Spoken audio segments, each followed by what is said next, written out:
PM Surya Ghar ఇది దీనికి సంబంధించి ప్రభుత్వం దోచేస్తోంది, జ్యోతి రాసేస్తోంది. అలాగని మళ్ళీ ఇక్కడ బాబు గారి మీద లేదంటే ప్రభుత్వ పెద్దల మీద మచ్చరానివారు అధికారులు కావాలని ఇక్కడ సీఎం పేరు వాడేసుకొని మరీ దోచేస్తున్నారు. ఆల్రెడీ మొన్న ఒక కథనం రాశారు. ఇప్పుడు మళ్ళీ తాజాగా ఇంటిపై సోలార్లు ప్యానెల్ పెడతాము అంటూ అత్యంత నాణ్యమైన వైవిధ్యమైన సోలార్ ప్యానెల్ మాది అంటూ పిఎం సూర్యగారి కింద మా కంపెనీలోనే ప్యానెల్ని తీసుకోండి అంటూ ఒక కంపెనీ ప్రచారం చేస్తే ఎలా ఉంటుంది? బహుశా ఆ కంపెనీని ఎవరో పట్టించుకోకపోవచ్చు. అదే ముఖ్యమంత్రి చంద్రబాబు, మంత్రి లోకేష్, మరో 2 సీనియర్ మంత్రులు అండదండలు ఉన్నాయని, వారి ఆశీస్సులతోనే పిఎం సూర్యగారి ప్రాజెక్ట్ చేస్తున్నామని ప్రచారం చేస్తే ఆ కంపెనీ సోలార్ ప్యానెళ్లకు మంచి డిమాండ్ అయితే ఉంటుందట. ఊరు వాడ వాటినే తీసుకుంటారు. సోలార్ ప్యానెల్ వ్యాపారం కోసం కొన్ని ప్రైవేట్ కంపెనీలు ఇదే చేస్తున్నాయి.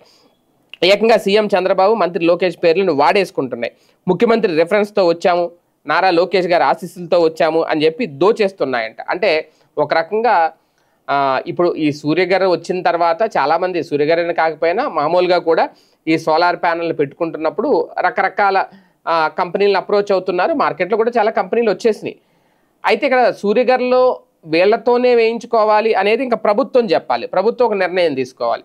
ఆల్రెడీ టెండర్లు పిలిచారు, వాళ్ళతోనే వేయించుకోవాలా ఏంటి అనేది ప్రభుత్వమే నేరుగా సప్లై మెటీరియల్ అయితే జరగదు. ఎవరైనా వేయించుకుంటే దానికి ఆ సూర్యగారి పథకంలో అప్లై చేసుకుంటే కేంద్ర ప్రభుత్వం సబ్సిడీ ఇస్తుంది. దాని ద్వారా తక్కువ ధరకే వాళ్ళకి సోలార్ ప్యానెల్ బిగించుకోవచ్చు, కరెంటు బిల్లులు తగ్గుతాయి. ఇది కదా కాన్సెప్ట్. అయితే ఇందులో సీఎం పేరు వాడేసి, లోకేష్ గారి పేరు వాడేసి మధ్యలో కొంతమంది ప్రమోట్ చేసేసుకుంటున్నారు అనేది ఆంధ్రజ్యోతి చెబుతున్న మాట. ఇందులో మళ్ళీ మొన్న ఏం రాశారు?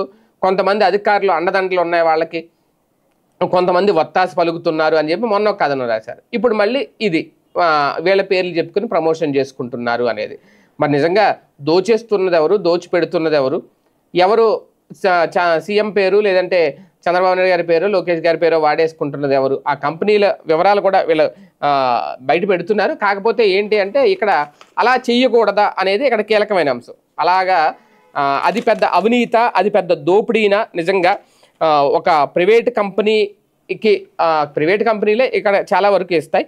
ఇందులో కూడా ఏదో ప్రైవేట్ కంపెనీలు ఎమ్మెల్యేల ఆఫీస్ నుంచి కూడా ఫోన్లు వస్తున్నాయట. గుంటూరు, బాపట్ల, ప్రకాశం, పల్నాడు, నెల్లూరు జిల్లాల పరిధిలో లబ్ధిదారులను ప్రసన్నం చేసుకునే స్థానిక ఎమ్మెల్యేల ఆఫీస్ నుంచి కూడా ఫోన్లు చేసి కంపెనీ ప్రతినిధులు, కొందరు అధికారులు కూడా సహకరిస్తున్నారట.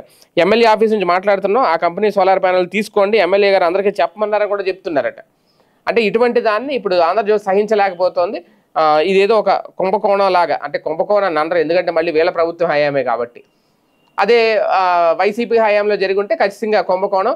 దీంట్లో జగన్మోహన్ రెడ్డి హస్తం ఉంది, ఈ డబ్బు అంతా జగన్మోహన్ రెడ్డికే వెళ్తుంది, పిఎం సూర్య గారి పేరుతో భారీగా కోట్ల రూపాయల కమిషన్లు నొక్కేశారు అని రాద్దురు.